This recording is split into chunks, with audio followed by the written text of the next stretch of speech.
Jumpa lagi bersama Kak Ebu. Pada kesempatan kali ini kita akan belajar tentang upaya mempertahankan kemerdekaan Republik Indonesia. Sebelum kita mulai, jangan lupa like, subscribe, dan di-share ke teman-teman kalian semuanya tentang pembelajaran ini. Sudah siapkah kalian mengikuti pembelajaran hari ini? Simak materi dengan baik ya.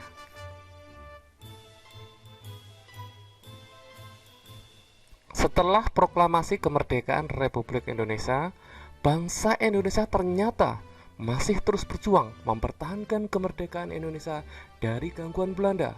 Belanda kembali datang ke Indonesia dengan dibantu pasukan Inggris. Upaya mempertahankan kemerdekaan Republik Indonesia tersebut berlangsung mulai tahun 1945 sampai dengan 1950. Jadi bangsa Indonesia masih berjuang ya adik-adik. Berikut beberapa pertempuran yang dilakukan oleh bangsa Indonesia untuk mempertahankan kemerdekaan. Yang pertama, pertempuran Surabaya. Yang kedua, pertempuran Medan Area. Yang ketiga, pertempuran Ambarawa. Dan yang keempat adalah peristiwa Bandung Lautan Api. Pertempuran Surabaya. Pertempuran ini berlangsung mulai 27 Oktober sampai dengan 20 November 1945. Pada puncaknya adalah tanggal 10 November 1945. Penyebabnya adalah pasukan Inggris mengeluarkan ultimatum pada tanggal 9 November 1945 dengan meminta rakyat Surabaya menyerahkan diri dan melepaskan senjata ke tempat yang telah ditentukan oleh Inggris.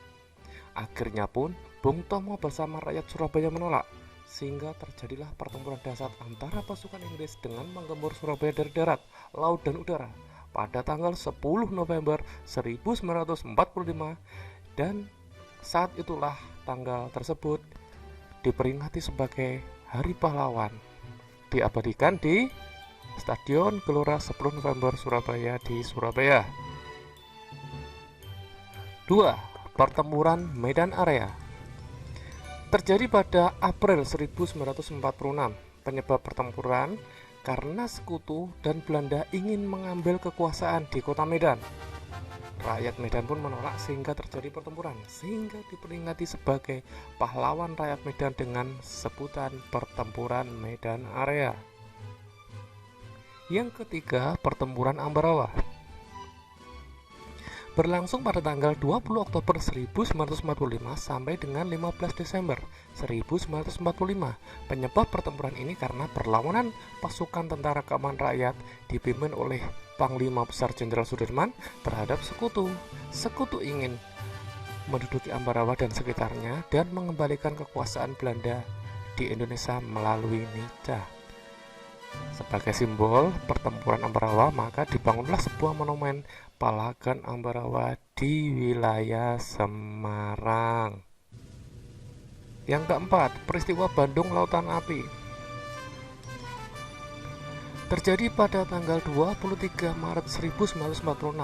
Penyebab pertempuran dikarenakan ada ultimatum oleh sekutu yang berisi mengosongkan bagian utara kota Bandung dari rakyat Indonesia. Ultimatum tersebut mendorong tentara Republik Indonesia untuk melakukan operasi bumi hangus untuk mencegah tentara sekutu Nica menggunakan fasilitas sebagai markas mereka. Akhirnya pun peristiwa itu lebih kita kenal dengan lagu kebangsaan Halo Halo Bandung. Nah adik-adik, tahukah kamu bahwa upaya mempertahankan kemerdekaan Indonesia tidak hanya melalui pertempuran, namun juga dilakukan melalui jalur diplomasi, melalui perjanjian dan perundingan seperti Perjanjian Linggarjati, Perjanjian Renville, Perjanjian Romroy-Jen, dan Konferensi Meja Bundar. Yang pertama, jalur diplomasi oleh Perjanjian Linggarjati. Perjanjian Linggarjati merupakan perundingan antara Indonesia dan Belanda di Linggarjati, tepatnya di Jawa Barat, yang menghasilkan persetujuan mengenai status kemerdekaan Indonesia. Perjanjian tersebut tadi ditandatangani secara sah oleh kedua negara pada tanggal 25 Maret 1947. Isi perjanjian Linggarjati: 1. Belanda mengakui kedaulatan RI atas Sumatera, Jawa, dan Madura. Yang kedua, Republik Indonesia dan Belanda akan bekerjasama membentuk negara RIS atau Republik Indonesia Serikat. Namun perjanjian itu tidak berjalan mulus sehingga tanggal 21 Juli 1947 meletuslah agresi militer 1. 2. Perjanjian Renville.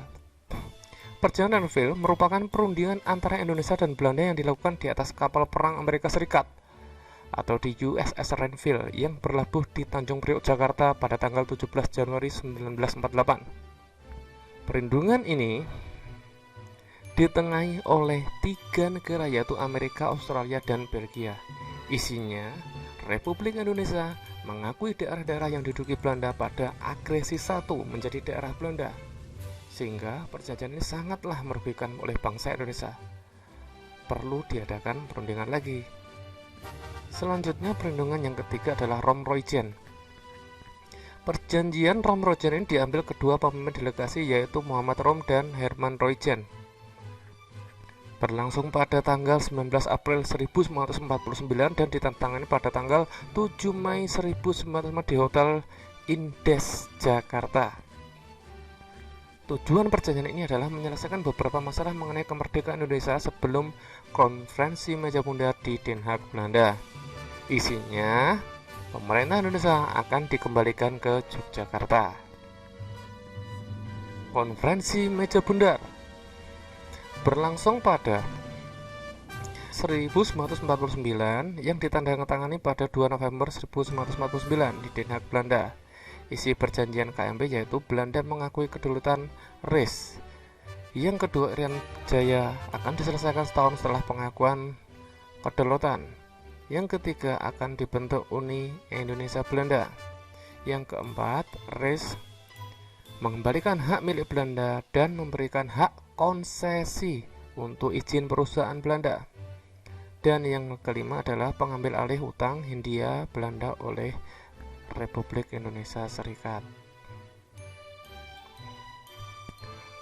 Nah adik-adik, itu tadi saya mempertahankan kemerdekaan Republik Indonesia oleh perjuangan pahlawan kita. Jangan lupa subscribe dan terima kasih kalian telah belajar bersama Kak Ibu. Dah.